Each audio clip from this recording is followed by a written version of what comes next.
하니까 굉장히 분위기가 여전히 딱딱한 것 같습니다. 그래도 여기 에너지에다 AI를 섞었으니까 좀 분위기를 좀 부드럽게 이해를 하시고 이렇게 무답을 했으면 좋겠는데요.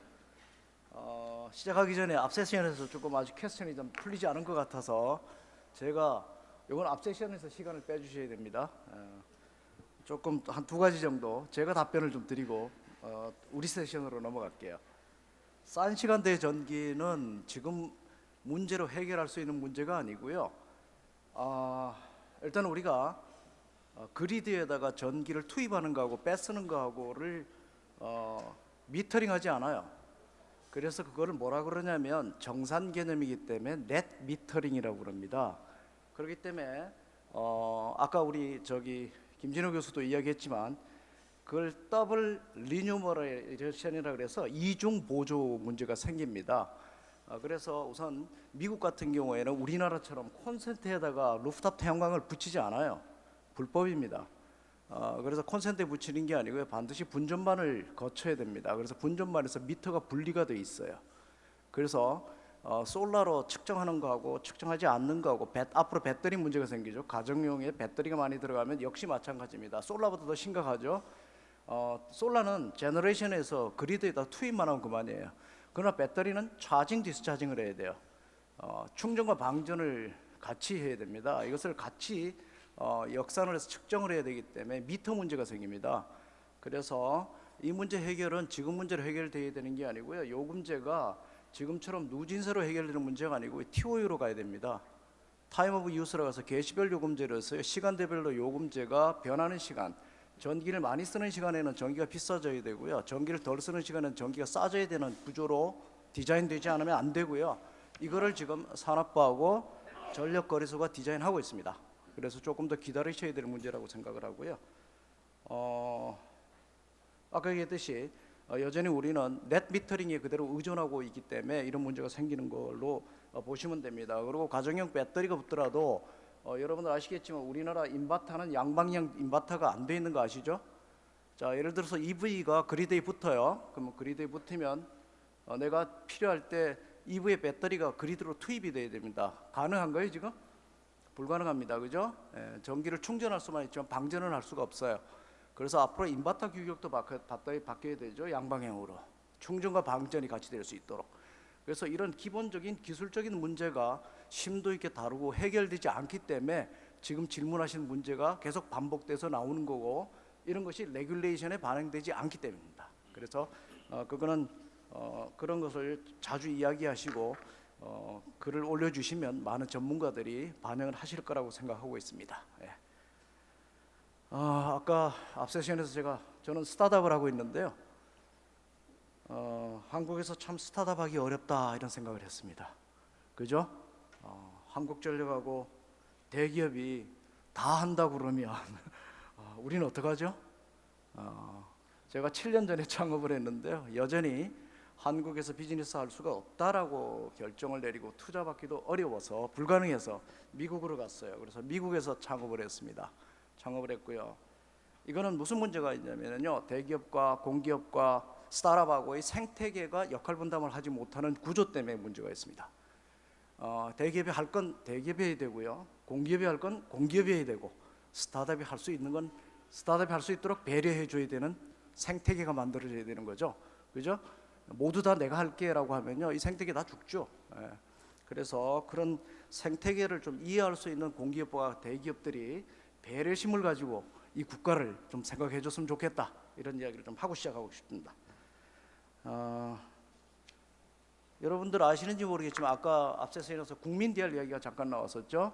국민 DR이라고 이제 이름을 붙이지 않습니다. 에너지 쉼표라고 전력거래소 이름을 바꿨어요. 에너지 쉼표입니다. 국민 DR이 아니고 에너지 쉼표라고 바꿨는데요, 이게 인공지능으로 돌아가고 있다는 걸 아세요? 여러분들 모르실 겁니다. 이게 인공지능이에요. 여러분들 지금 인공지능이 먼 미래 이야기라고 생각하시지만 이미 전력거래소와 같은 경우하고 동서발전하고 이런 곳에서는 이미 인공지능을 사용하고 있어요. 사용하고 있고 여러분들 생활 속에 다가가고 있습니다. 예를 들어서 이런 거죠. 국민 DR 그러면 에너지를 줄여라라고 하면 사람이 그 시간대 하루 전에 전력거래소에서 내일 2시부터 3시까지 에너지 좀 줄여줘라고 하면 여러분들이 2시, 3시를 기억할 수나 있나요? 2시, 3시 가서 에너지 줄일 거예요? 에어컨 끌 겁니까? 불편하죠. 그러니까 국민들이 리스폰시브를 잘 안 할 거예요. 그래서 하는 게 뭐냐면 인공지능을 이용해서 자동 반응하게 해줍니다. 그래서 국민디알에 전력거래소가 있는 국민디알은 삼성하고 LG의 스마트 에어컨에 연결돼 있어요. 그래서 원하는 시간 2시에 자동 모드로 세팅하면 인공지능이 알아서 2시, 3시 그 다음 날 되면 스마트 에어컨이 제습 모드로 바뀌거나 아니면 실내 온도를 측정해서 2도 정도, 1도 정도 온도를 살짝 상승시킨다든가 아니면 30분 전에 미리 서멀 이너시아를 이용해서 에너지를 미리 쿨링해 놨다가 그 쿨링하는 서멀 이너시아가 유지될 수 있게 한다든가 이런 것을 인공지능으로 이미 돌리고 있어요. 이게 국민디알이에요. 그리고 이게 에너지 쉼표입니다. 그래서 이미 인공지능과 같은 것이 우리 생활 속에 뜻있는 공기업들이 벌써 진행하고 있다라고 생각하시면 됩니다. 또 하나 동서발전 같은 경우가 이런 거죠. 배터리 문제가 좀 있죠, 그렇죠? 배터리를 충전 방전할 때 우리는 단순하게 싱글 프리퀀시로 충전 방전하는 거 아시죠? 충전 방전, 충전 방전 이렇게 합니다.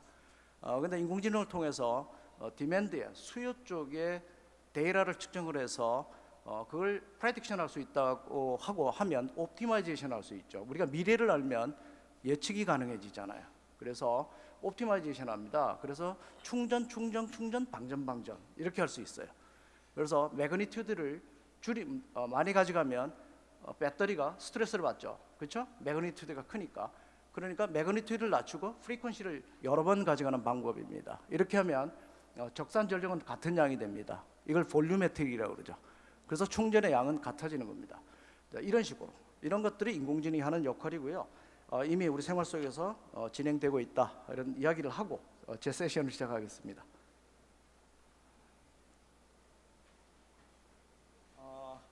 저희들은 에너지 AI라는 용어를 7년 전에 제가 창업할 때 만들어서 지금까지 쓰고 있고요. 요즘은 이제 이게 고유 명사가 아니라 보통 사람들이 그냥 쓰는 보통 명사화 되고 있네요. 참으로 저는 보람들에게 생각하고 있고요. 저희들이 하고 있는 제품 자체는 회사 이름은 인코아드지만 에너톡입니다. 에너지와 토킹한다라고 해서 에너톡이라고 브랜드를 붙여서 시작을 하고 있고요.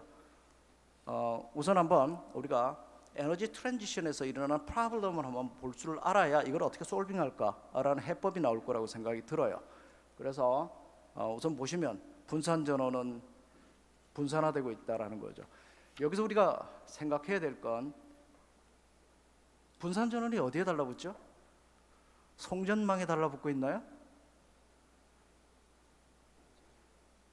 배전망이 그렇습니다.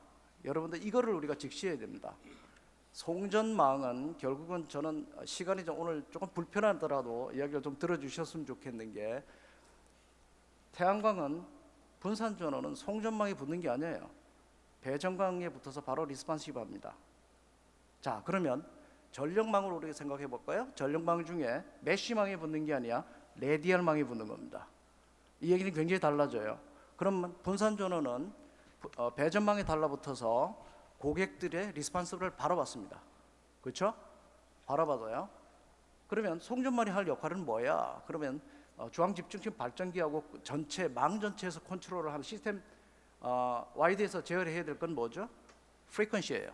그죠? 주파수를 제어하는 거죠. 그러나 볼테이지는 어디서 제어하죠? 지역에서 로컬에서 제어할 수 있어요. 그럼 분산 전원이 배전망에 들어가면서 배전 쪽에서 전압 제어가 가능해집니다. 이 얘기는 무슨 얘기냐면요. 내가 리스폰스와 하기에 따라서 볼테이지를 제어가 로컬에서 가능하기 때문에 로컬 밸류를 받을 수 있는데 이 얘기는 제가 요금을 조절할 수 있는 기능을 가질 수 있다는 얘기예요. 그죠? 자, F는 프리퀀시, 전압, 주파수는 요금하고 상관없어요. 그런데 물론 유효전력하고 무효전력하고 관계가 되겠죠. 그러나 P는 이끌어 VI 코사인 세타잖아요. 전압 곱하기 전류 곱하기 코사인 역률이에요. 그러면 V가 올라가고 내려가기에 따라서 P 값은 바뀌고 P 값이 올라가고 내려가기 때문에 요금이 다른 거예요. 그렇죠? 자, 이 얘기는 뭐냐면 가격의 통제는 전력회사 송전망을 움직이는 시스템 오퍼레이터가 하는 게 아니고 앞으로 배전망을 움직이는 DSO가 한다라는 거죠. 그죠? 디스트리뷰션 시스템 오퍼레이터가 한다라는 겁니다. 이런 걸 우리가 염두에 두면 DER이 배전망이 붙는 것은 전력 산업에서의 게임이 체인징 된다라는 결론을 낼 수가 있습니다. 자, 그래서 미국은 요즘 많은 프로젝트가 어디서 나오냐면요, NWA라는 비즈니스로 나옵니다. Non-Wires Alternative. 우리나라마다 번역할 게 별로 없는데요, 할 말이 없어요. 그런데 제가 번역을 하면 전력망 독립형 운영 시스템입니다. 전력망으로부터 어떻게 하면 독립할까라는 시스템의 NWA이고요. 이걸 누가 주도하고 있냐면 전력회사가 주도하고 있다라는 거예요. 놀랍게도 전력회사가. 그래서 망을 이용해서 자꾸 비즈니스를 확장하는 시대는 이제 미국에서 볼 땐 끝났다. 그래서 망이 없는 상태로 망을 점점 줄여가고, 그렇게 하면서 망에서부터 분리된 비즈니스 모델을 만들어내는 것이 앞으로 미래의 전력회사의 역할이다. 이런 게 이제 디파인이 되죠. 그거를 하기 위해서 이제 들어온 게 AI가 들어오죠. 그다음 비하인드 미터 문제. 아까도 계속 지금 질문하시는 건 BT의 문제입니다. 그렇죠? 비하인드 더 미터 문제예요. 계량기가 아파트 한 동에 예를 들어서 한 천 가구가 있어요. 한전 계량기 몇 개인가요? 아세요? 1000가구 아파트 한 단지에 한전 계량기 몇 개인지 아세요? 한 개입니다. 한전은 1000가구에서 계량기를 통합으로 검침을 해서 돈 걷어가면 그만이에요. 그걸 빌링이라고 합니다. 그렇죠? 근데 1000가구의 계량기가 1000개가 따로 달려 있어요. 이 계량기는 비하인드 더 미터입니다. 여러분들 미터예요. 여러분들이 아파트에 분양할 때 분양가에 돈 내고 사신 여러분들의 계량기예요. 이게 BTM입니다. 근데 여기 이제 뭐가 달라붙냐면 태양광이 달라붙고 배터리가 달라붙고 전기자동차가 달라붙고 자동으로 움직이는 가전기기가 달라붙어요. 이러니까 비하인드 더 미터에서의 디맨드의 변화는 엄청난 변화가 일어나고, 이거를 한국 전력회사가 데이터를 측정해서 알 수 있느냐라는 겁니다. 이거는 불가능한 거예요.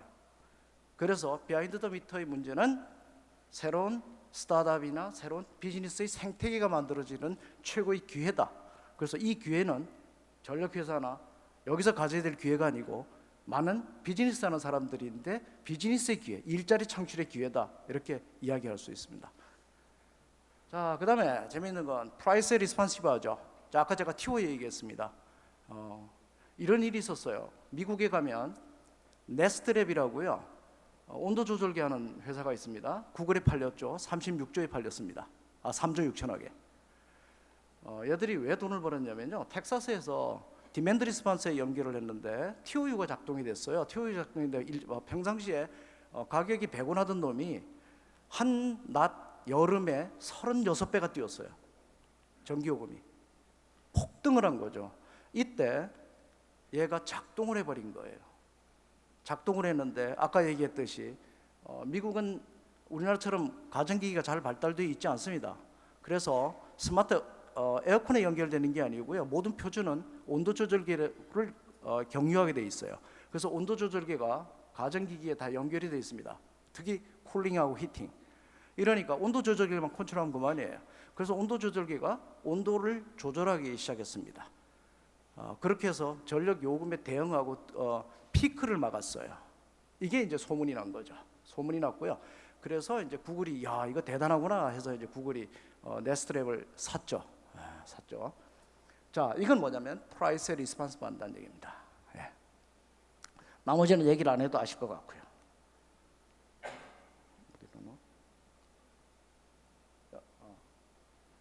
앞에 두 장으로서는 다 끝내려고 그럽니다. 뒤에는 그냥 그림만 보여드릴게요. 오늘 제가 말씀드리고 싶은 건 여러분들이 인공지능은 이 네 가지 키워드 때문에 인공지능을 하셔야 될 거고 인공지능이 필요한 거라고 생각합니다. 앞에 NW는 제가 말씀을 드렸고요. 자, 아까 말씀드린 디맨드 리스폰스나 이런 것들은 다 NWA입니다. 그죠? 전력망을 따로 깔지 않아도 비즈니스가 작동하는 모델이죠. 그죠? 디맨드 리스폰스. 자, 그런 거죠. NWA. 그다음 비하인드 더 미터, BTM 문제. 그다음에 피어 투 피어. 앞으로 거래를 하는데 에너지는 네 개의 제약 조건을 갖고 있어요. 컨스트레인스라고 그러는데 네 개 제약 조건이 있는데요. 하나는 뭐냐면 수요와 공급이 일치할 것. 그렇죠? 그다음에 두 번째는 반드시 전력망을 거쳐서 갈 것. 네트워크 제약이죠. 그 다음에 전압은 플러스 마이너스 5% 안에 들어갈 것. 주파수도 5% 안에 들어갈 것. 이런 겁니다. 그죠? 이거는 뭐죠? 레귤레이터리예요. 레귤레이터리. 규제에 대한 제약 조건이죠. 여러분 누진세 있잖아요. 누진세가 전력 요금의 하나의 방편입니까? 누진세는 전기를 덜 쓰게 강제화시키는 규제입니다. 그죠? TOU가 생기면 누진세는 필요 없어지죠. 그죠? 예. 그런 거. 그런데 제약 조건이 있다 보니까 우리가 전기를, 내가 옆집인데 전기를 팔아야 되는데 전력망을 거쳐야 되는 제약 조건이 있어요. 그죠? 태양광을 내가 생산해서 태양을 팔려고 그러는데 전봇대를 세워가지고 제가 전력망에다 연결을 해야 돼요. 예. 이런 거. 자, 이런 거가 없어지겠죠? 결국은 저는 없어지려, 중개인이 없어질 겁니다. 중개자가 없어질 거죠. P2P 비즈니스가 될 거고요. 아까 얘기했듯이 전력 요금은 시간대에 따라서 달라질 거라고 생각을 합니다. 네.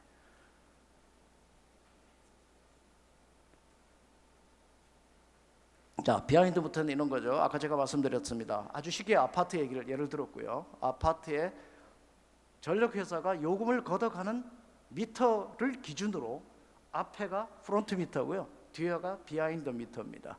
근데 문제는 프론트 미터에 문제가 생기는 게 아니라 비하인드 미터에 문제가 생긴다는 거죠. 예. 잘 안 넘어가. 자, 요즘 제가 다니면서 이런 얘기도 많이 하죠. 스마트 미터. 스마트 미터가 스마트 미터인가요? 스투피드하지 않아요? 15분 데이터를 수집하고 있는 아주 어리석은 데이터라고 제가 이야기를 하죠. 자, 이거는 그래서 스마트 미터가 아니고요. 15분 미터는 볼륨메트릭입니다. 지나간 시간에 15분 데이터를 평균을 RMS 값을 내요. 그러면 이거를 우리나라 말로 하면 적산 전력량입니다. 그래서 스마트 미터가 아니고 적산 전력량계예요. 그러니 전력회사는 15분이든 하루든 별로 중요하지 않아요. 한 달에 한 번 요금만 걷어가면 그만이니까. 그러니까 한 달에 한 번만 계량기에서 검침하면 돼요. 그런데 우리가 서비스를 주려고 그러면 내가 소비자는 나는 5분 있다가 수요 반응이 내인데 올지 와야 될지 안 와야 될지 알아야 되잖아요. 10분 있다가 내가 누진세가 다음 단계로 들어가는지 안 가는지 좀 알아야 되잖아. 그리고 이대로 내가 전기를 쓰면 월말에 전기 얼마 쓰는지 예측할 수 있어야 되잖아요. 그렇죠? 이런 걸 다 알아야 되는 게 서비스잖아요. 그죠? 그러니까 스마트 미터는 저게 지금 전력 계통에서 연는 시그널입니다. 시그널 제가 전문적으로 정리를 했어요. 정리를 했는데 우리가 할 수 있는 많은 서비스 중에 거의 다 할 수 있는 게 하나도 없어요.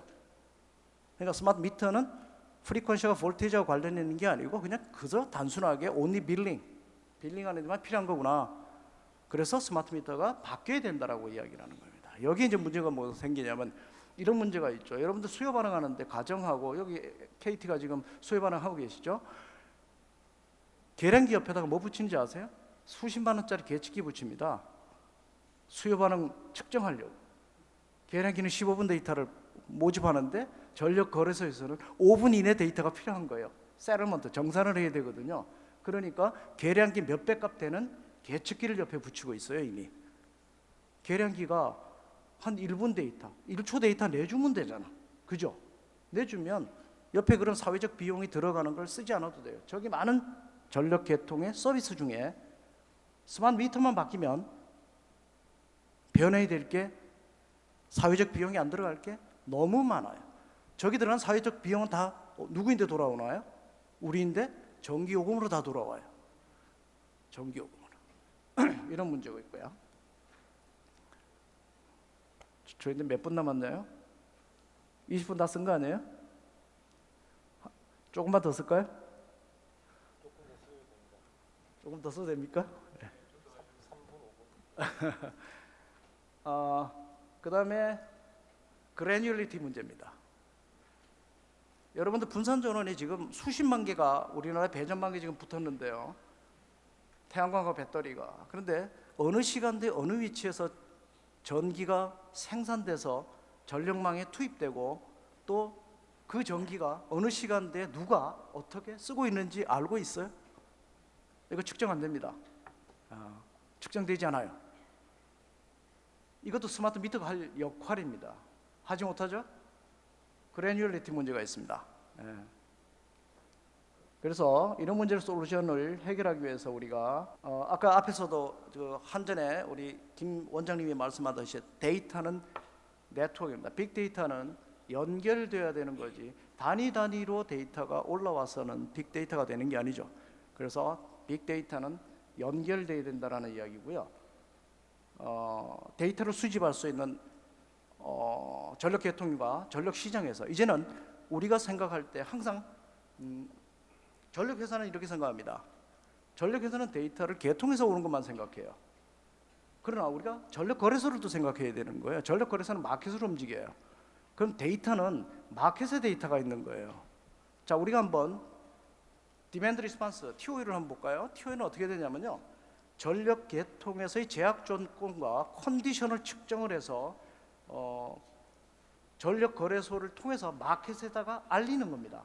마켓에서 알려서 소비자가 리스폰스 반응하게 만드는 거예요. 반응하게 만드는 거거든요. 그러니까 데이터는 전력 계통의 데이터는 시작이지만 중간에서 가장 중요한 고객과의 대화의 데이터는 전력 시장의 데이터인 거예요. 그래서 우리가 전력 거래소가 중요하다라고 하는 겁니다. 미국에서 ISO가 유틸리티보다 파워가 세잖아요. 그렇죠? 이런 문제입니다. 이런 문제고요. 이런 것 때문에 그런 이야기를 말씀을 드리는 거고요. 리얼타임 데이터 플랫폼은 이런 식으로, 이건 뭐 저희들 겁니다. 저희들 거고요. 전력 거래소하고도 연결돼 있고 다양하게 연결돼서 사실은 오픈 플랫폼입니다. 데이터를 15분 데이터를 수집해서 데이터를 공개를 한들 서비스할 게 별로 없어요. 과금하는 것밖에 더 보여주겠습니까? 그러니까 리얼타임 데이터를 내가 다른 데이터, 웨더 데이터, 날씨 데이터나 각종 센서에서 들어오는 데이터하고 합성하고 그 다음에 스마트 스피커에서 들어오는 데이터를 합성해서 분석한 다음에 AI로 분석한 다음에 API로 열어줘야 벤처들이 들어와서 그 데이터를 가지고 서비스를 만들어내죠. 그죠? 그래서 저희들 인쿼드의 역할은 데이터를 수집해서 분석하는 역할을 끝입니다. 나머지는, 그래서 일본에는 소프트뱅크가 우리 거 서비스를 하고 있고요. 데이터 가져가서. 한국에서는 LG 플러스가 하고 있습니다. 하고 있어요. 그래서 데이터를 가지고 생태계를 만들어주는 역할을 하는 게 오픈 데이터 플랫폼이다라는 거고요. 자, 그 다음에 인공지능도 마찬가지죠. 인공지능도 우리가 두 가지가 해야 되죠. 하나는 인과관계가 있고요, 상관관계가 있잖아요. 그렇죠? 그러니까 데이터 사이언스는 상관관계지만 비헤이비얼 사이언스는 상관관계지만 데이터 사이언스는 인과관계를 찾아내는 거잖아요. 그래서 인과관계를 찾아서 두 가지가 잘 합성될 때 좋은 결과를 낸다라는 걸 말씀을 드리고요. 역시 인공지능은 가장 큰 중요한 역할이 포캐스팅하고 옵티마이제이션입니다. 그죠? 예측하는 거하고 그 다음에 최적화시키는 거가 가장 중요한 역할이다라는 말씀을 드리고요. 자, 이거 사례입니다. 하나의 센서에서 데이터, 집에 계량기에서 들어오는 데이터나 비슷한 데이터인데요. 에나톡에서 데이터가 합성돼 들어오죠. 이걸 인공지능을 이용해서 이걸 Reinforced Deep Learning 알고리즘을 이용해서 테레비가 얼마 에너지를 먹고 있고 냉장고가 얼마 있고 이걸 분석합니다. 분석하는 알고리즘을 RL로 지금 하고 있고요. 뭐 정확도는 아직까지 많이 안 나오지만 열심히 하고 있습니다. 그 다음에 이제 서플라이 사이드죠. 분산 전원에 들어오는 데이터들을 어떻게 아까 제가 충방전 이야기했듯이 최적화시켜서 알고리즘을 돌릴 거냐, 이거 역시 AI로 지금 하고 있고요. 그래서 뭐 마지막 슬라이드 같은데요. AI 아이덤스라는 인테그레이티드 디스트리뷰트 에너지 리소스 매니지먼트 시스템의 약자입니다. 그렇게 해서 이런 콘텐츠들이 수요 측과 공급자 측이 같이 연결돼서 인테그레이트돼서 옵티마이즈해서 포캐스팅 한다라고 보시면 될 것 같습니다. 또 시간이 너무 많이 지나서 여기까지만 제가 설명하고 마치겠습니다. 자, AI가 에너지 쪽에서 할 수 있는 역할을 뭘까라는 거를, 사실 이건 회사 비밀 정보인데 제가 공개를 오늘 하고 있습니다. 돈을 많이 써가면서 무슨 짓을 하고 있는 거야? 그런 질문을 하도 많이 해갖고요. 그래서 이런 짓을 하고 있습니다. 여러분 그냥 이거 보시면 괜찮을 것 같고요. 나중에 도전도 잡아냅니다. 데이터가 쌓이면 어느 집에서 전기를 훔치고 있는지도 잡아낼 겁니다. 아까 그것도 가능하겠죠? 태양광 패턴도 잡아내면 그 집에서 태양광으로 인해서 발전해서 전력망이 흘렸기 때문에 얼마나 정산할 때 상쇄해야 되는지 알 수 있겠죠. 센서 없이도. 그렇죠? 예. 여기까지 해서 제가 마치도록 하겠습니다. 만약 질문 있으시면 제가 여기 앉아 있으니까 질문 같이 해주시면 제가 답변을 하도록 그렇게 하겠습니다. 네, 감사합니다. 네, 대단히 감사합니다. 저는 이번 세션 좌장을 맡은 이종수입니다.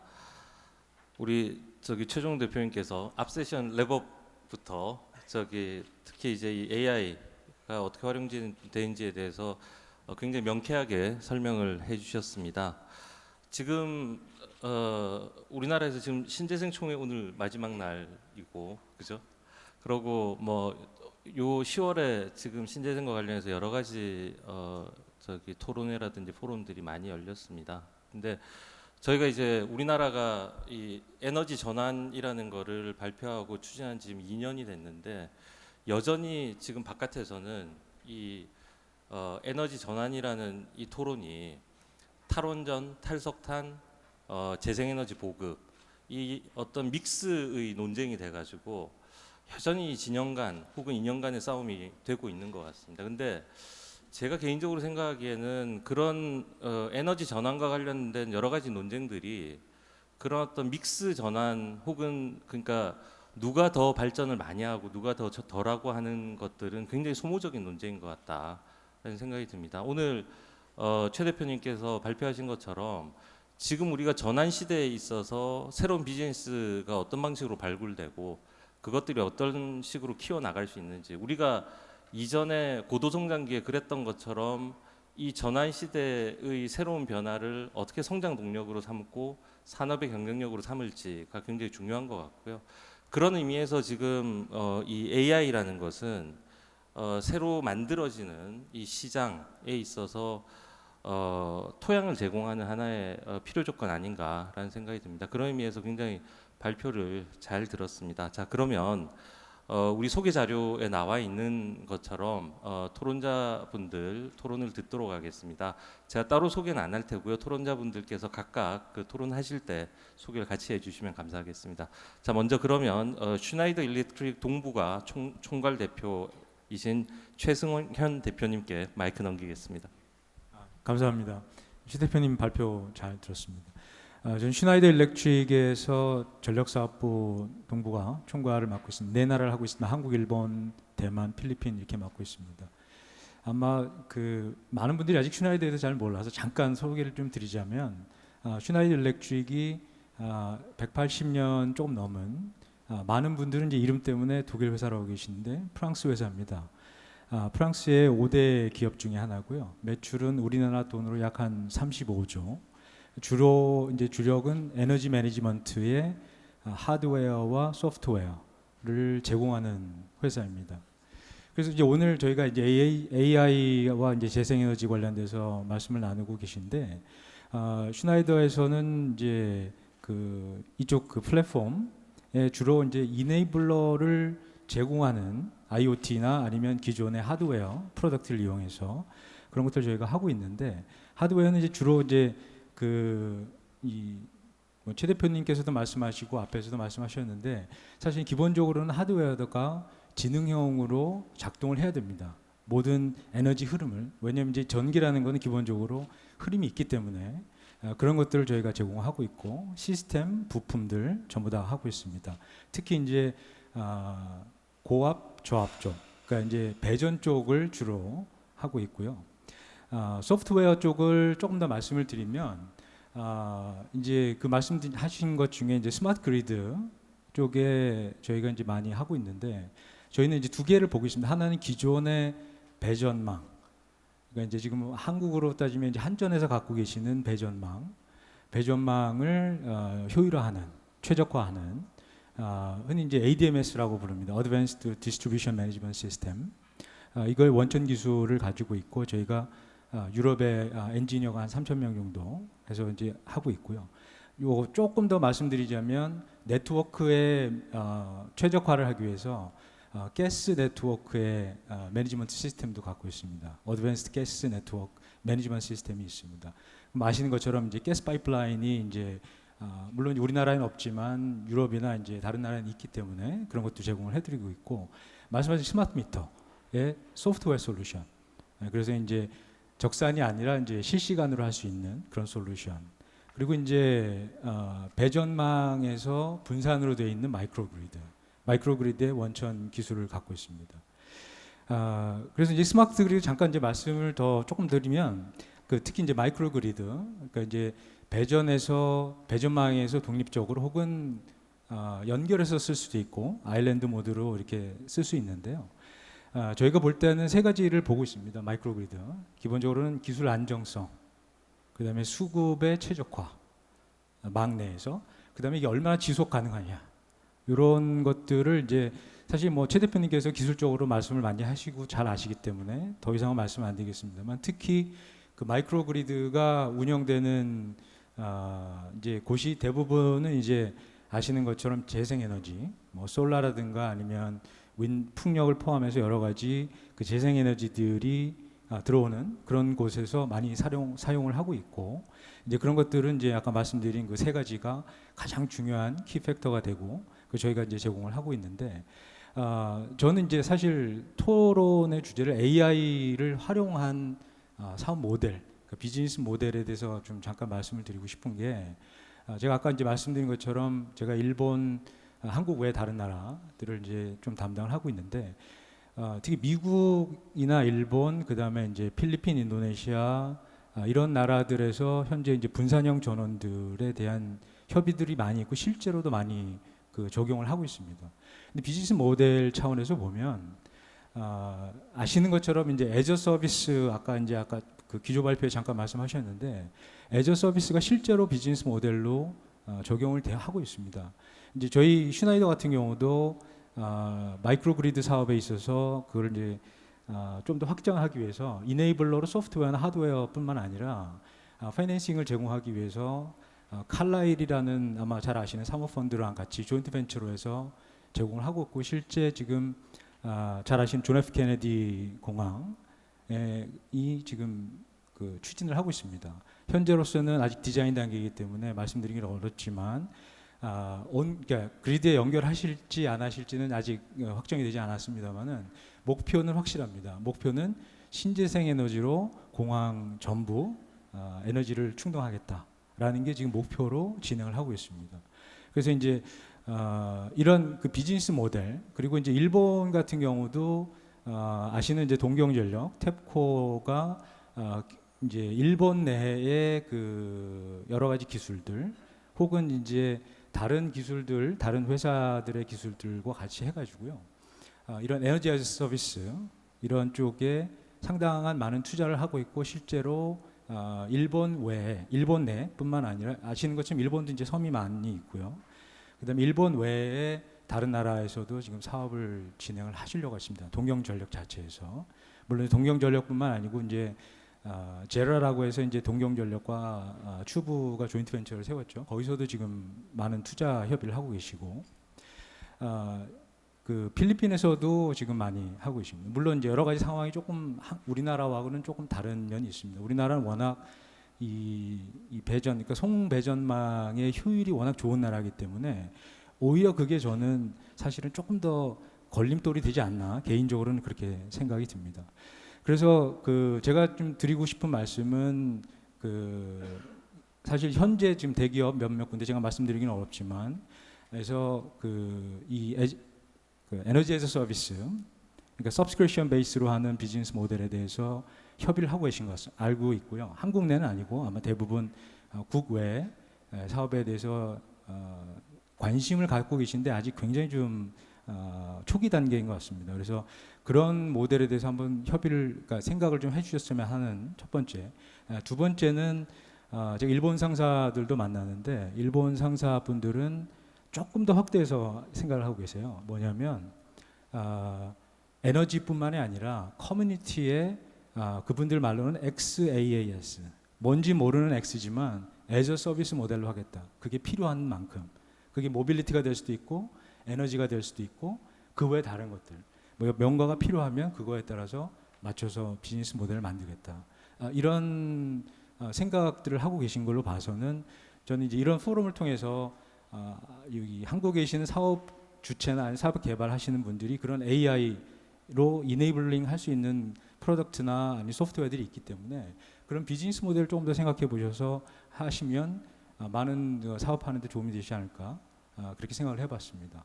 네, 이상입니다. 감사합니다.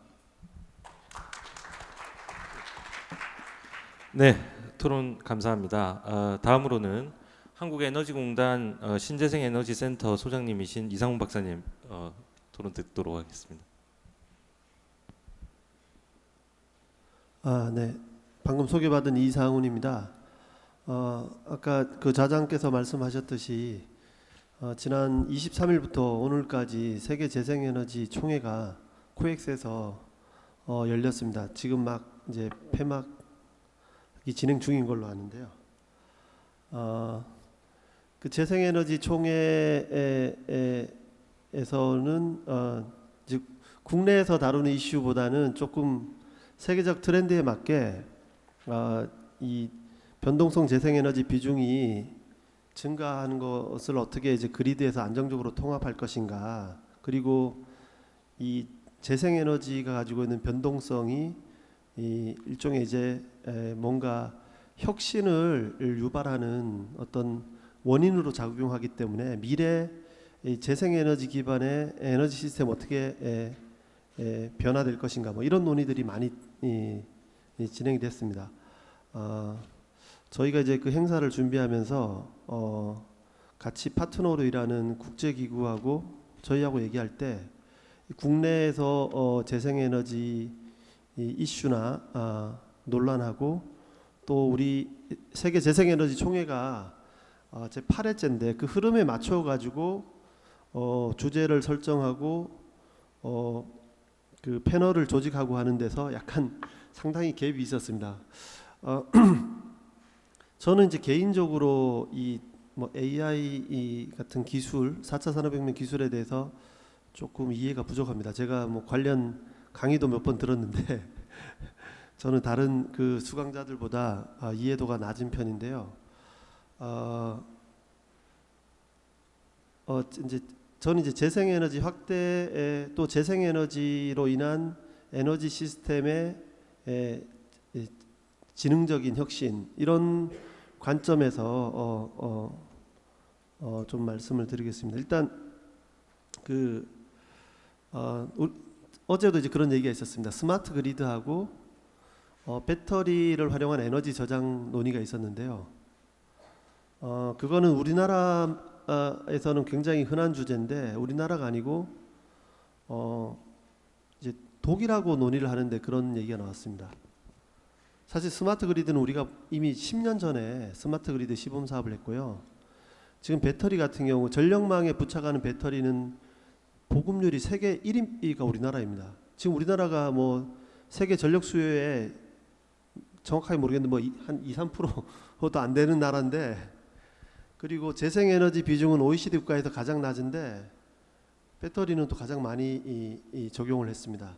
그런데 그걸 이제 왜 그 논의가 됐냐? 그건 독일에서 이제 그런 주제에 관심을 가지기 시작했습니다. 독일은 지금 전력망의 재생에너지 비중이 약 40% 정도 되고요. 지금 태양광 풍력 같이 변동성 전력의 비중만 해도 거의 30% 가까이 되는데 그런 나라에서 변동성 재생에너지를 그리드에 통합하기 위한 수단으로 이제 에너지 저장 장치나 그런 스마트 그리드를 본격적으로 탐색을 하고 프로젝트를 하고 있더라고요. 그러면 이제 그동안은 뭐였냐? 그동안은 사실은 그 망을 좀 개선한다든가, 그리고 주로 그 시장 운영을 최적화한다든가, 또 어떤 그 유연성 설비에 대한 그런 뭐랄까 보상 체계를 통해서 유연성 설비를 잘 활용한다든가, 이런 걸로 거의 지금까지는 버텨왔고요. 이제 우리가 한때 제일 먼저 나갔던 거, 그리고 지금까지 제일 많이 하고 있는 것에 대해서 관심을 가지고 있습니다. 저는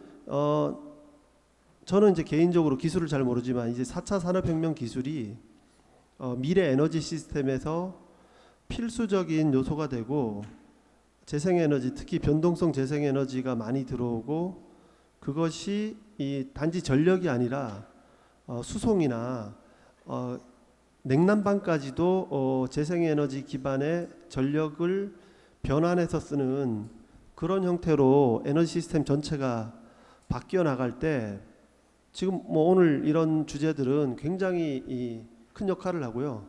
거기서 단지 뭐 태양광 풍력 기술이 아니라 그것을 시스템에 넣어가지고 시스템 전체를 운영하는 능력에 따라서 어떤 그 에너지 산업의 경쟁력, 국가의 경쟁력이 저는 바뀔 수 있다는 생각이 듭니다. 근데 안타깝게도 우리가 스마트 그리드도 너무 이제 국내에서 수요가 없는데 기술로만 너무 앞서가다 보니까 사실 거기서 우리가 큰 뭐랄까 성과를 못 거뒀습니다. 그런데 이제 외국 사람들은 우리가 스마트 그리드 했던 경험에 대해서 상당히 뭔가 교훈을 찾으려는 모습들이 되게 인상적이었어요. 우리는 여기서 뭘 얻었을까 이랬는데 지금 유럽 이런 데서는 상당히 한국의 그 실험에 대해서 뭔가 교훈을 얻으려는 그런 노력들이 굉장히 많다고 하고요. 지금 배터리도 마찬가지입니다. 우리는 지금 뭐 화재 이런 것 때문에 여러 가지 논란이 있지만 배터리를 예를 들어 독일 동북 쪽 같은 경우에는 풍력 전력의 비중이 매우 높습니다. 그래서 거기는 50Hz가 송전망을 관리하는데 그 망의 전력의 거의 뭐 50~60%가 재생에너지예요. 그것도 풍력입니다. 그런데 거기서 어떻게 안정적으로 전력을 공급할 것인가 해가지고 자기들이 하던 뭐 시장 운영, 뭐 망 최적화, 그 다음에 뭐 재생에너지에 대한 예측을 최적화하고 뭐 실시간 시장을 통해서 보완하고 온갖 노력을 다 해도 이제는 안 되니까 스마트 그리드하고 이런 걸로 이제 들어오는데 사실 우리 같은 경우에는 굉장히 지금도 그렇잖아요. 재생에너지가 IEA 기준으로 4%입니다. 그리고 우리가 변동성 재생에너지 비중이 3%예요. 이걸 하는데도 지금 나라가 망할 것 같이 굉장히 시끄럽고 저는 과연 우리가 AI를 필요로 하는 수준까지 갈 수 있을 것인가 지금 여건에서 저희가 재생에너지 3020을 하게 되면요 지금 현재 우리가 8%라고 하는 것 중에 4%는 사실 재생에너지가 아닙니다. 그러니까 재생에너지 비중이 한 16% 정도 되고 그 중에서 수력과 일부 바이오매스를 빼면 변동성 재생에너지 비중이 뭐 14, 5% 미만일 겁니다. 아마 제가 보기에는 많아야 뭐 13%. 그러면 우리가 이제 뭐 그리드가 저희가 전력망이 고립돼 있어가지고 상대적으로 이런 변동성에 취약할 수 있다고 하지만 그리드 커넥션이 국가 간 그리드 커넥션도 지금 얘기되는 마당에서요. 과연 우리가 이렇게 막 정말 이런 4차 산업혁명 기술 AI 같은 것이 절실한 상황까지 이게 전력 환경이 변화할 것인가. 사실 그게 가장 절실한 데서 기술과 서비스가 나올 가능성이 굉장히 높습니다. 근데 우리가 아까도 말씀하셨지만 송배전망 안정돼 있고 전기요금이 싸고 지금 새로운 어떤 혁신들이 들어가기에는 우리가 너무 안정적인 견고한 체계를 가지고 있기 때문에 사실 이 3% 변동 이럴 때 이런 기술이 가지는 가치가 구현되기가 어렵습니다. 그래서 사장님이 미국 가서 사업하신 건 정말 잘 생각하신 거고요. 아마 국내에서 하기보다는 독일이나 덴마크에서 그 서비스를 해가지고 다시 돌아오시는 게 좋지 않을까 생각을 합니다. 예, 대단히 감사합니다. 우리 이상훈 소장님 말씀 잘 들었고요. 그럼 마지막 토론자로 한약슈셀의 홍정희 상무님 말씀을 듣도록 하겠습니다. 예, 안녕하십니까. 저는 그 한화큐셀의 홍정이라고 합니다. 저는 지금 조금 다른 관점에서 말씀을 드려야 될 것 같고요. 왜냐하면은 뭐 좀 아실 것 같은데 저희는 이제 에너지를 만드는 그러니까 태양광 재생에너지 중에서도 태양광 셀과 패널 모듈을 제조하는 회사입니다. 그래서 지금까지 이제 많은 뭐 전 세션에도 그랬고 지금 또 그런데 대부분이 에너지 사용 그러니까 에너지 매니지먼트 시스템이죠. 광의적으로 보면 뭐 사용의 이제 관점을 본 거고 저희는 이제 좀 생산자, 에너지를 생산하는 생산자에서 AI는 어떻게 적용될 수 있는지 뭐 지금 아직은 좀 그런 맛 단계라고 볼 수 있는데 그 의료에 지금 AI가 접목되는 부분이 이제 검사이지 않습니까? 그러니까 AI가 이제 뭐 암 검사를 의사보다 일반 의사보다 뭐 훨씬 더 잘한다는 얘기는 제가 들었는데 마찬가지로 저희도 이제 불량을 디텍션하는 검사 그러니까 이제 이미지를 가지고 그 이미지 프로세싱을 통해서 이제 불량 유무를 평가할 수 있는 판단할 수 있는 그런 정도의 이제 작년부터 저희가 본격적으로 이제 양산에 이미 적용을 했습니다. 그래서 뭐 어떻게 보면 가장 이제 쉽게 접근할 수 있는 매뉴팩처링에 한 단계 이제 적용을 했다고 볼 수 있고, 근데 근본적으로는 아까 우리 최 사장님께서 AI의 이제 포캐스트 기능과 옵티마이제이션 이제 이건데 저희는 지상 과제가 당연히 이제 에너지 전환 효율을 올리는 겁니다, 그죠? 태양광을 지금은 현재 뭐 양산의 한 22%, 23% 그러니까 태양광의 인텐시티를 전력으로 바꾸는 효율이 그 정도 된다는 얘기고 지상 과제가 이거를 얼마나 30%, 40% 이렇게 올려 나갈 것인가. 뭐 이것이 저희가 이제 저도 이제 R&D를 하지만 이 지상 과제이고 이 부분을 제가 만약에 어떤 AI가 저한테 야, 너 이런 재료를 가지고 이런 장비를 써서 이런 공정으로 만들면 50%가 나와. 이렇게 AI가 해주면 너무 좋겠습니다만은 그것까지는 이제 더 많은 발전을 해야 될 것 같고 우선적으로는 아까 이제 포캐스트와 옵티마이제이션 기능으로 생각해 보면 그러니까 어떤 우리가 이제 저희가 이제 지금 다 실리콘 베이스로 만드니까 실리콘 베이스로 만든 그 웨이퍼라고 하는 거를 가지고 만들죠. 이 웨이퍼가 다 상태가 좀 달라요. 비저항도 다르고 불순물도 다르고 그리고 결정 결함도 다르고 어떤 분포를 가지고 오죠. 그래서 이 검사를 합니다. 데이터를 가지고 데이터가 있고 그럼 이 검사를 그 인풋 파라미터를 가지고 우리가 많은 장비들을 가지고 있고 공정도 조금씩 다 달라져.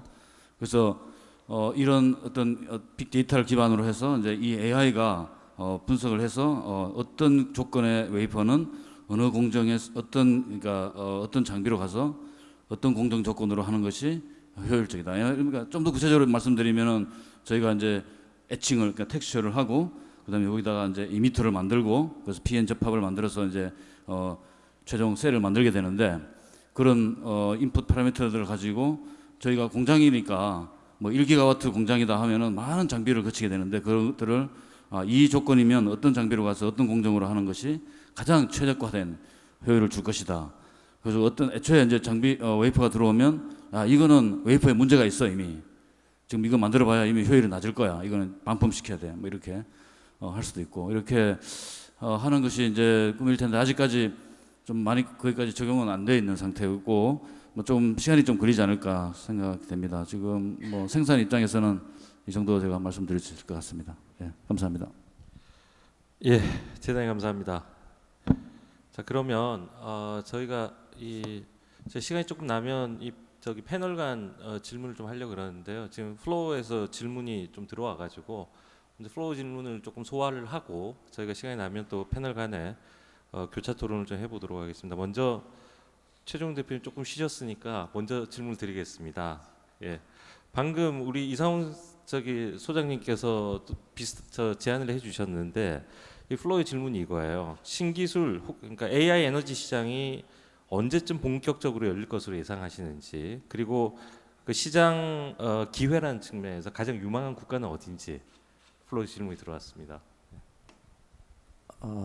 되게 이게 제가 미래학자가 아니라서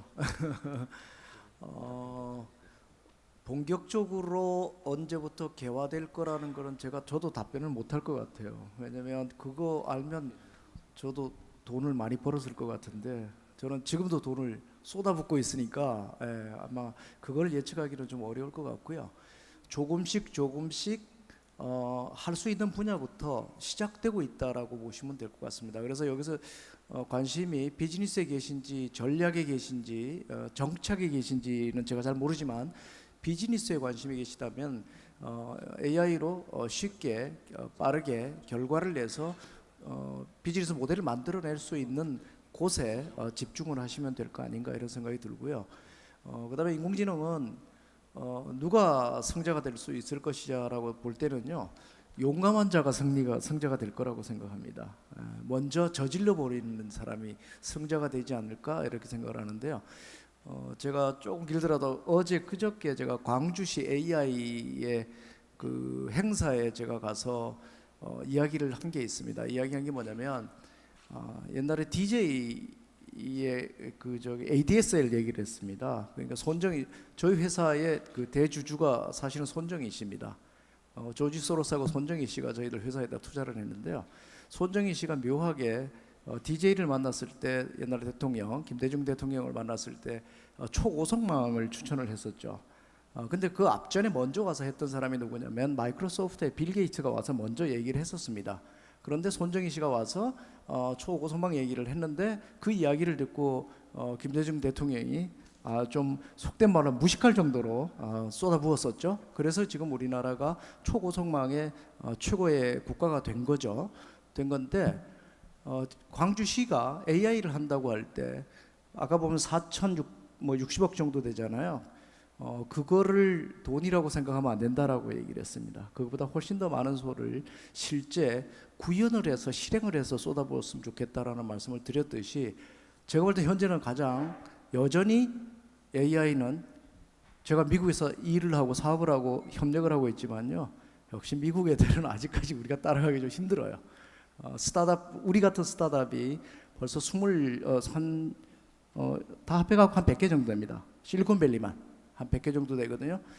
그런 나라에 우리가 지금 따라잡아서 뒤집는다는 건 좀 어려운 것 같고요.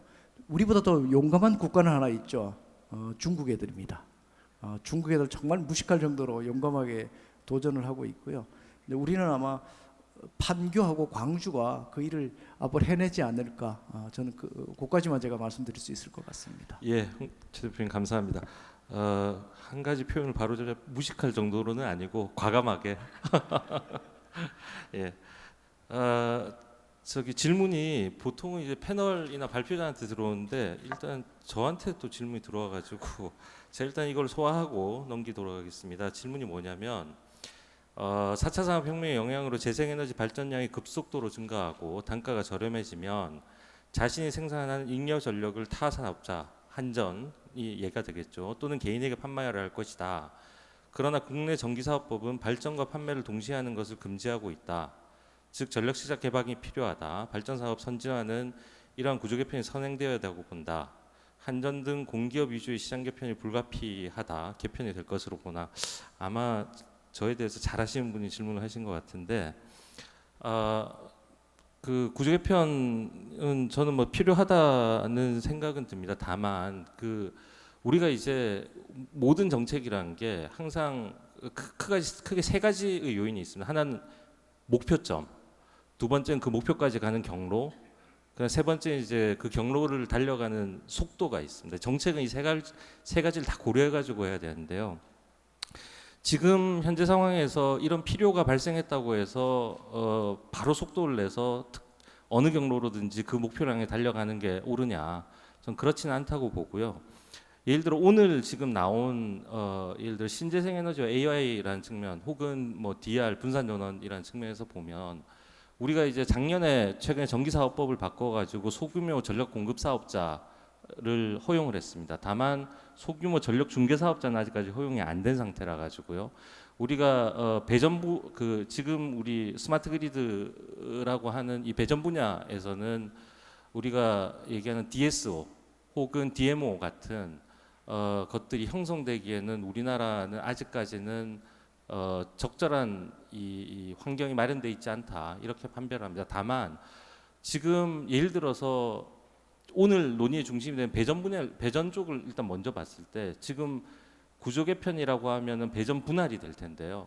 배전 분할을 하는 게 지금 적절하냐? 저는 그렇게 생각하지 않습니다. 왜냐하면 배전 분할 이렇게 지역별로 혹은 다른 적절한 방법으로 했을 때 그러면은 지금 아까 저 최종 대표님께서 말씀하신 비하인드 미터에서 어떤 일들이 발생했을 때 각각의 요구 사항이 다르고 그 표준도 달라지게 되고 솔루션들도 달라지게 될 것입니다. 그러니까 우리나라 같은 조그만 나라에서 배전 분할이 되면은 그 솔루션과 표준들이 달라지고 이게 나중에는 호환되지 않은 경우가 분명히 생길 것 같은데요. 그런 측면에서 보면은 지금 현재 상태에서의 구조 개편, 특히 배전 분야 구조 개편은 좀 어렵지 않겠느냐 하는 거고요. 여기 질문은 발판을 어떻게 좀 풀어줘야 되는 거 아니냐. 그러니까 발전 판매를 같이 할 수 있는 것들을 풀어줘야 되는 거 아니냐는 얘기가 나오는데 발전 판매를 푸는 것은 일부는 뭐 저는 필요하다고 생각은 합니다.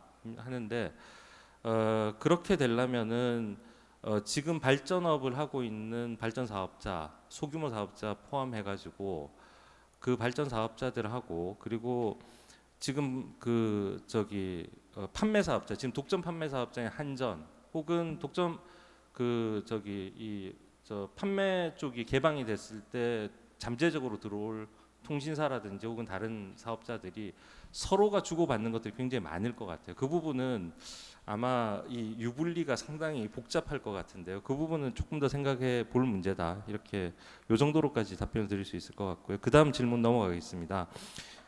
이 부분은 사실 이상훈 소장님한테 들어온 질문인데 이상훈 소장님보다는 제가 보기엔 홍정희 상무님께서 답변하시는 게 나을 것 같아가지고 질문을 드립니다. 재생에너지의 한계인 간헐성, 높은 발전 원가 등 문제점은 AI 기술을 통해 해소할 수 있다고 했는데 구체적으로 어떤 기술들이 연구되고 있는지 말씀 부탁드립니다라는 질문이 들어왔습니다. 예, 지금 그 뭐 간헐성하고 발전 원가 두 가지인 것 같은데 태양광도 그렇고 풍력은 제가 잘 몰라서 태양광만 말씀드리면 그 가장 큰 약점이 간헐성인데 근본적인 문제, 그러니까 뭐 원래 그렇게 돼 있죠. 태양이 떴다 졌다 하기 때문에 간헐성을 뭐 극복할 수 있는 그 태양광 자체로 할 수 있는 방법은 없고 그래서 PVESS 그래서 그 접목해서 해야 될 수밖에 없는 뭐 다 아시는 내용으로밖에 뭐 말씀드릴 수 없을 것 같고 그 발전 원가는 지금 태양광 뭐 잘 보시면 아시겠지만 아직도 우리나라는 조금 비싼 편인데 이게 이제 모듈 뭐 태양광을 제가 설치를 하려면 뭐 패널만 있어서 되는 게 아니고 여기 이제 각종 전기 계통을 써야 되고 그다음에 그걸 설치를 해야 되고 그다음에 이제 또 뭐 인허가 과정도 있어고 여러 가지가 이제 다 합해서 그게 이제 비용으로 되는 건데 태양광 자체 모듈 패널만 보시면은 뭐 예를 들어서 뭐 10년까지 갈 것도 없이 지난 한 5년만 보더라도 뭐 거의 4분의 1 수준 지금은 와트당 30센트 그러니까 시장의 스팟 프라이스로 그 정도까지 이렇게 떨어져 있기 때문에 그것이 10년 전에는 $2였거든요. 2달러에서 30센트까지 그래서 90% 이상 떨어져 있고 지금 또 가속도는 이제 조금 이제 좀 줄지만 지속적으로 내려와 있고 우리나라는 뭐 에너지 그러니까 가격을 어떻게 매기냐에 따라서 좀 다르지만 이미 선진국에서는 대부분 다 그리드 페리티 그러니까 태양광의 발전 원가가 기타 화석 연료나 뭐 원자력까지도 폐기물 처리물까지 다 포함하면 태양광의 발전 원가가 기타 어떤 발전 원가보다도 더 낮은 그리드 페리티에 도달했다고 보기 때문에 뭐 좀 더 계속 노력을 하겠지만요. 그래서 아까 그런데 그거를 하는데 뭐 AI가 어떻게 역할을 할 것이냐 아까 제가 서두에 좀 말씀을 드렸습니다. 효율을 어떻게 올릴 것인지 포캐스트와 옵티마이제이션 그런 부분에 적용할 수 있지 않을까 생각됩니다. 네, 대단히 감사합니다. 다음 질문입니다. 지금 플로어에서 들어온 질문 마지막 질문인데요. 이 질문은 원래는 홍정희 상무님한테 들어온 질문인데 제가 이걸 바꿨습니다. 좀 더 대답을 우리 이상훈 소장님께서 해주시면 더 좋을 것 같은데 질문은 이렇습니다. 스마트 그리드와 마이크로 그리드가 점점 활성화될 경우 발전, 판매, 송배전 사업 등을 동시에 진행할 수도 있을 것이다. 그러나 국내 전기사업법에서는 금지되고 있다. 전력산업 혁신에 대한 출발점은 신규 사업자들이 자유롭게 전력시장 및 산업에 진출할 수 있는 사업 여건을 조성하고 있는 것이다. 시장에서는 이 같은 변화를 예상하고 대비하고 있는지 일단 시장 그 사업자 얘기를 하실 수는 없겠지만은 전반적인 얘기에 대해서 우리 소장님 식견이 넓으시니까 답변을 좀 부탁드리겠습니다. 질문 드릴까요? 교수님이 아까 말씀하신 거하고 좀 비슷한 측면이 제가 있죠. 보기엔 똑같은 분이 질문하신 거 아닌가 싶어요. 제가 이제 좀 간접적으로 말씀을 드리겠습니다. 지금 우리 세계 재생에너지 총회에 참여한 그 기업 출신의 스피커들 중에 누가 있냐면요. NL 그린파워라는 회사가 있고 NG라는 회사가 있고 또 뭐 재생에너지 전문 기업들도 좀 일부 있는데요. NL 그린파워라는 데는 이탈리아의 그 국영 유틸리티 회사였습니다. 한전하고 똑같은 회사였는데 이탈리아도 이제 전력 시장이 개방되면서 지금 국내 점유율은 좀 줄어들었고요. 근데 그 NL의 지금 설비의 절반이 재생에너지입니다. NL의 사업 현장은 재생에너지 사업 현장은 전 세계에고요. 그 NL에는 그 혁신 담당자라고 있는데 그 사람이 이제 세계를 무대로 강의를 하는 내용이 있습니다. 지금까지 NL이 수십 년 동안 해왔던 모든 사업은 없어진다. 언제 없어질지 모른다. 우리는 언제 없어질지 모르기 때문에 우리가 보기에 가능성 있는 사업에 도전해야 된다. NL이 했던 것이 이제 전력 생산부터 해가지고 송배전 판매까지 하는 거였거든요. 지금 유럽에서는 동에너지가 덴마크의 유틸리티 회사였습니다. 뭐 다 석유나 가스도 하지만 동에너지는 지금 그 사업 접고 해상 풍력 디벨로퍼로 변신을 했어요. 그게 주 수입원입니다. 그 독일의 뭐 알베나 에온 같은 데서도 기존에 했던 사업들을 바꾸고 있습니다. 거기에는 물론 이제 그 새로운 이제 환경, 전력 수요가 포화된 상태에서 새로운 소규모 분산형 설비가 들어오는 거죠. 태양광 풍력이 들어오는데 그거는 유틸리티 회사가 생산해서 망에 집어넣어서 공급하는 시스템하고는 맞지 않는 겁니다. 어쨌든 기술이 저는 그런 모든 변화를 기술이 유발했다고 생각을 합니다. 프로슈머라는 것이 등장하게 되면 전력 판매 회사는 그야말로 굉장히 큰 어려움을 겪게 됩니다. NL은 그걸 미리 본 거죠. 이미 수요가 포화되고 감소하고 있는데 프로슈머도 등장하고 소규모 발전소도 등장. 그러니까 기술에 따라서 시장도 바뀌고 규제도 바뀌어야 되는데 과연 우리의 지금 현재 구조가 그런 기술의 혁신을 받아들일 수 있는 체제인가? 지금 우리 최 대표님이 말씀하시는 저는 뭐 AI까지는 생각을 하지 않고요.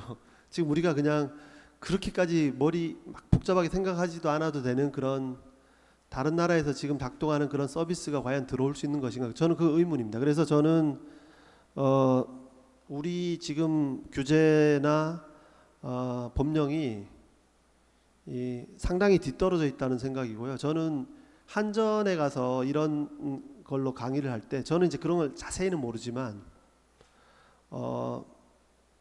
우리 이쪽이 좀 특히 한전이 앞으로 힘들어지지 않을까 이런 얘기를 만약 제가 조금 더 이제 이런 무대가 아니면 조금 더 적극적으로 얘기할 텐데 저 이 정도로 말씀드리겠습니다. 예, 뭐 답변 감사합니다. 역시 우리 공공기관에 계시는 분처럼 답변을 잘 해주셨습니다.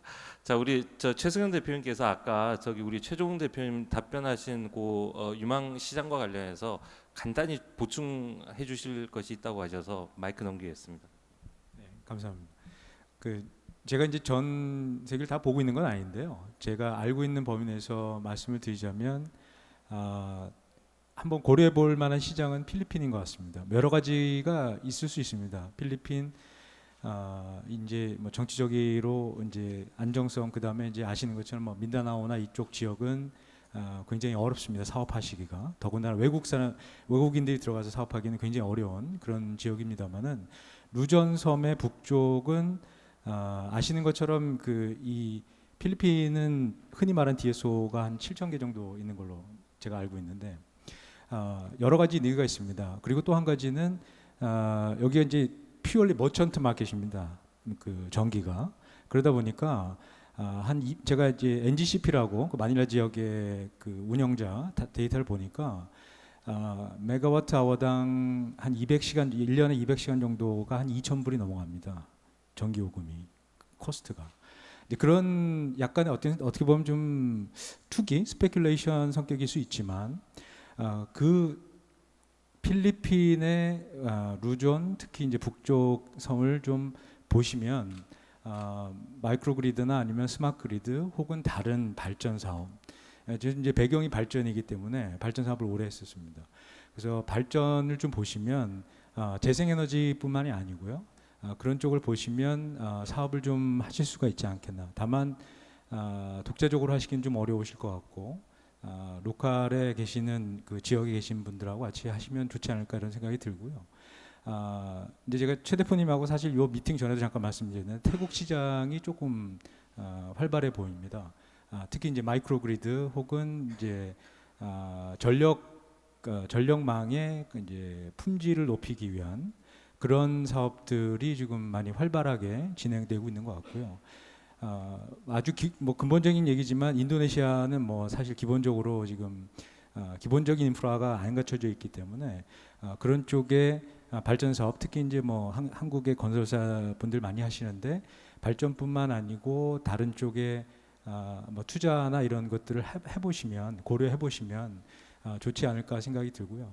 유럽은 제가 알기로는 뭐 원론적으로 알고 있습니다만은 대부분 이제 아까 말씀하신 것처럼 독일, 그러니까 그 슈나이더가 프랑스 회사이기 때문에 유럽에서는 굉장히 강하게 하고 있는데 특히 이제 커뮤니티 쪽에 그 AI 그러니까 뭐 마이크로 그리드, 스마트 그리드, 스마트 미터 거기 이제 그러니까 거의 커뮤니티 베이스로 커뮤니티의 지자체와 같이 운영을 하고 있는 실제로 그렇게 많이 진행을 하고 있고 아까 말씀하신 것처럼 전원의 거의 한 40% 거의 한 반 정도가 신재생 에너지 들어오고 있기 때문에 그런 데서 좀 사업 기회가 있지 않겠나 그런 생각이 들고요. 미국은 뭐 제가 말씀 안 드려도 아마 더 잘 아실 걸로 생각이 됩니다만 신재생 에너지에 아주 큰 투자 뭐 그래서 PPA를 하실 수도 있고 여러 가지 하실 수 있기 때문에 한번 보시면 좋지 않을까 이런 생각이 해봤습니다.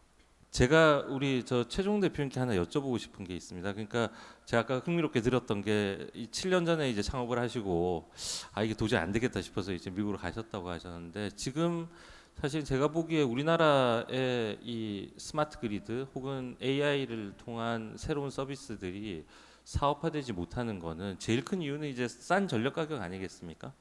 저는 그게 이제 결국 모든 사업의 레버리지를 없애버리는 역할을 하는 것 같은데 만약에 그거 말고 혹시 이렇게 보시기에 익스플리시트하든 임플리시트하든 이 저기 가장 좋지 않은 사업 환경 혹은 규제를 우리나라의 규제를 꼽으라면 어떤 걸 꼽을 수 있는지 제가 최 대표님께 한번 여쭙고 싶습니다. 규제는 사실은 양질의 규제가 있고요, 악질의 규제가 있거든요. 그런데 에너지에 관련된 규제를 우리가 조금 이야기를 하면 우리는 제대로 된 규제 기관이 없다라는 게 문제가 있습니다. 자, 미국은 PUC로부터 비롯해서 여러 가지 규제 기관들이 사실은 발전회사부터 전력회사부터 해서 카스터마, 비즈니스 사이트 공무원들이 다 들어와 가지고 규제를 굉장히 합리적으로 끌어내서 만들어 나가는 시스템이 되어 있는데 우리는 비슷한 게 하나 있긴 있어요. 전기위원회 같은 데가 있긴 있는데 과연 그게 레귤레이터리라고 부를 수 있느냐라는 거죠, 사실은. 그래서 제대로 된 규제 기관이 없는 자체가 규제다라고 저는 이야기를 하고 싶고요. 많은 그러니까 규제가 제대로 다뤄지지 않으니까 무슨 문제가 생기냐면요, 규제에서 기관에서 다뤄야 될 문제를 언론에서 자꾸 다루게 됩니다. 그러니까 한 30명이 서로 의견을 주고받으면서 합의를 도출할 수 있는 일을 4,500만 명이 의견을 내야 되는 문제가 생기는 거죠.